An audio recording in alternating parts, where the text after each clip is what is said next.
A lot of times newborns only want the moms. Just know that it doesn't last forever. Shh, don't wake her. Hey everyone, it's Karen with Hey Mamas, and I am trying to film as fast as I can this first part. Well, Angie is actually quiet with Brian right now. That is kind of the gist of this whole video. Many of you moms out there can probably relate. A lot of times newborns only want the moms. It can make things very stressful and very exhausting for the mom and the dad. I am exhausted because I constantly have to have Angie. I'm always holding her, I have her in a carrier. I just feel like I can't get anything done because if I want any peace and quiet, I have to be holding her. Anytime I give her to Brian, almost all the time, 99% of the time, she screams her head off until I take her back. Poor Brian, that makes him feel like chopped liver because his own daughter is screaming every time he takes her. But for any moms and dads out there who are going through this, just know that it doesn't last forever. Layla Jane did the exact same thing with Brian when she was a baby, and now she absolutely adores him. It is not a sign of bad parenting for the dads. In fact, babies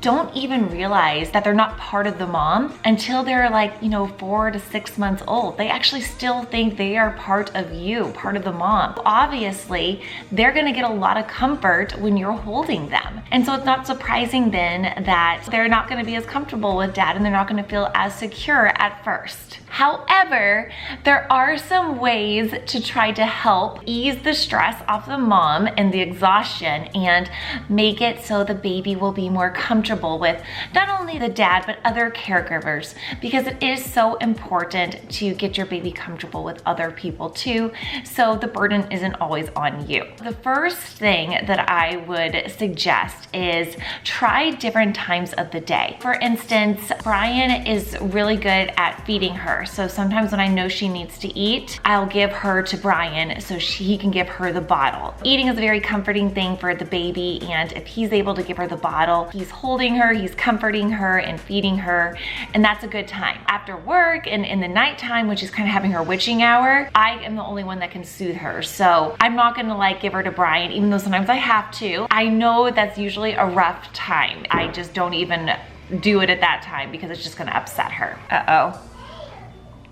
I hear her crying now. Let's go see what's going on. Oh no, he got her back. So here's Layla trying to read her a book and get her calmed down, and Brian's feeding her, so you can see that's helping. He's got the bottle and that calmed her down. One other thing too is swaddling helps Brian so much. I usually don't swaddle her unless she's sleeping, but it is true that swaddling babies will calm them down most of the time. That is Brian's go-to. Anytime she's fussing, he's like swaddle, and he goes and grabs the swaddle and swaddles her, and she'll almost pretty much immediately stop crying. Now again, she'll kind of work back up later on, but it seems to work a lot. I maybe suggest that to you all. We use the swaddles that have the Velcro on them.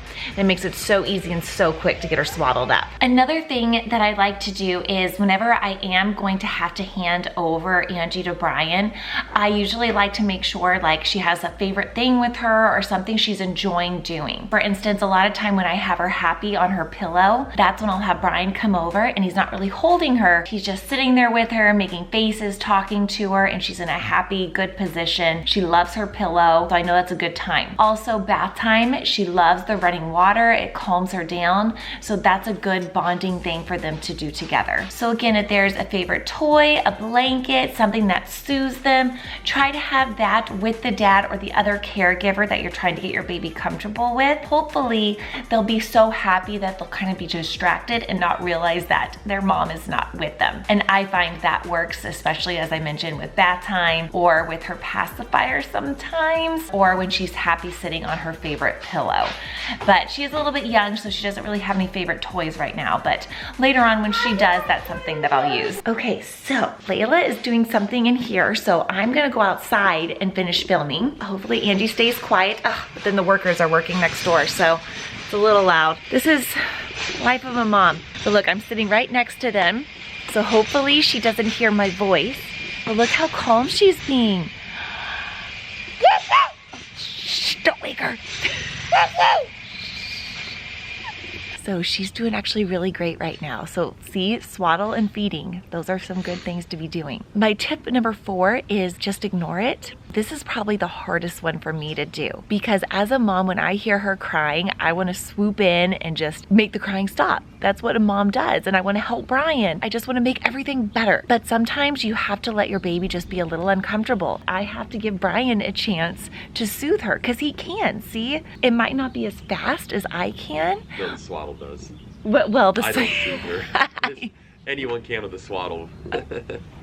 Okay, so he says the swaddle can, but he does. He's being humble, but he does get her calm eventually. It's like an uncomfortable phase for me, for Angie, for Brian too, I'm sure. But sometimes you just gotta ignore it. So sometimes I go to bed early and I'll put in earplugs because otherwise I can't sleep because I just want to run to her, but I know I need to sleep because I need to get rest so I can handle her during the night. If you need to leave the house, do it. If you need to get noise canceling headphones on, earplugs, whatever it is, but give the other caregiver, whether it's the dad, it's a grandparent, whoever it is, give them a chance to self-soothe. Like Brian has funny little methods he uses. Like last night when I was going to bed, he took her and immediately swallowed her. And then what did you say? Let's go stare at your tree. He said, let's go stare at your tree. And I'm like, what are you talking about? And he said, the way she gets calm is they walk out here at night before it gets too dark and she loves to stare up at that tree. That is something I would never do with her. I would never think to do with her, but it's how he has handled it and he has figured out how to soothe her. And sure enough, they went outside and she was calm and she was just in his arms staring up at the tree. I don't know how long you guys did that. It's like 20 minutes. 20 minutes. Do you at least pull up a chair so you're comfortable? I pace and rock her. Oh, okay, so he paces and rocks her. And keep her within the vision of the tree. Or it's done. He moved from the tree and she's angry. She knows. Could you guys hear that? He has to keep her within the vision of the tree or she gets angry.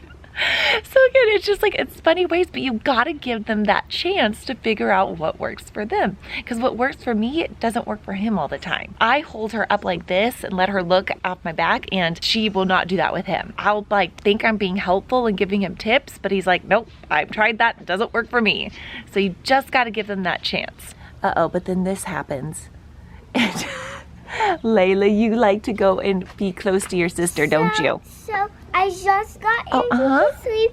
And You got Angie to sleep? And she's sleeping right now, and I'm watching her. And she's on the camera, seeing her crying. How did you get her to sleep? I read a book. You read her the book? That's what put her to sleep? Did you swaddle her? No, you swallowed her. For you, though. He said, Dad, swaddle her. You did, Layla? He said, I can't have a crying baby during my book. Layla loves to get up and just hug her and just be all over her, even when she's sleeping. No matter what Brian and I say, we'll be like, no, don't touch her. Don't go up to her. Don't hug her. And then we have to just be like, literally, stay 5 feet away from her when she's sleeping because she just wants to be on her at all times.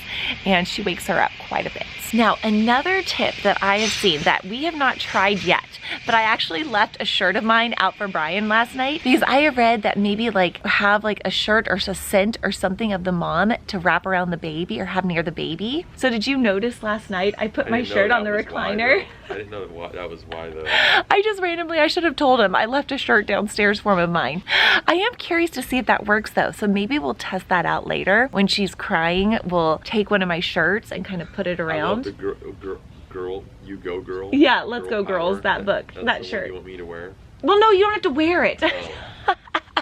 I just think you're supposed to like kind of put it on them or wrap it around them so they can smell me, so she can smell me. Got Angie to sleep. I know, honey, you did get Angie to sleep. You're such a good big sister. That's another one that I want to test out, but a lot of people swear that that works. Having a scent near the baby of the mom or the main caregiver can help soothe and calm them. Tip number 5 is be persistent. It's going to be hard, it's going to be difficult, but you just got to do it because it's going to pay off in the end. You want your baby to be comfortable around other people, around sitters, around grandparents. You don't want that burden always on you because it's exhausting. crying, you can't get anything done. So you need to just remember that in the long run, it's gonna be for the good and it's gonna be worth it. Remember that this is not forever. This will pass.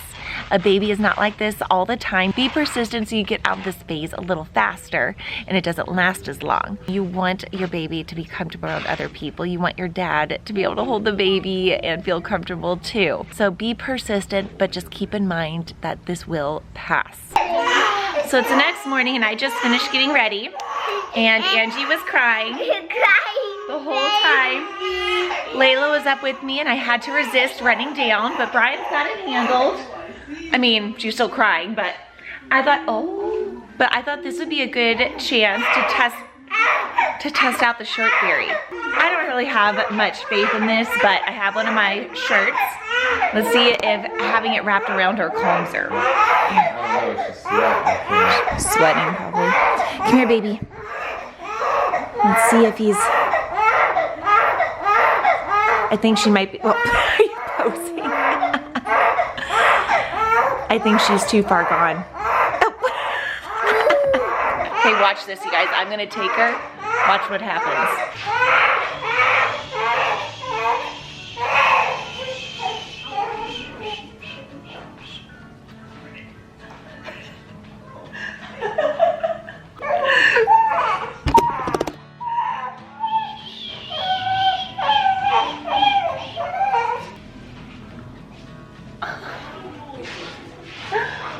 Are you a happy girl now? Oh. Oh. Do any of you guys have this problem in your house with the newborn? If you have any tips, let me know, because it's exhausting for both parties. And you know, sometimes like on the weekends, I want to get out and I want to go do things. And I know Brian would be fine, but it's more me. Like I feel like it's extreme mom guilt, like putting them both through that. It makes it hard for everybody. So if you have any tips, let me know. Even though I know this will pass, it's not gonna last forever. I've seen it with Layla Jane. See, she gets messy with me too. She doesn't like it when I multitask. She likes it when I'm holding her with both hands. Hey, look, I gotcha. I gotcha. She quickly calms down. She just doesn't like it when I don't have both hands on her, so it makes it hard to multitask. She's kind of a diva, but Layla was the same way. So anyways, thanks for watching and see you next time. Bye.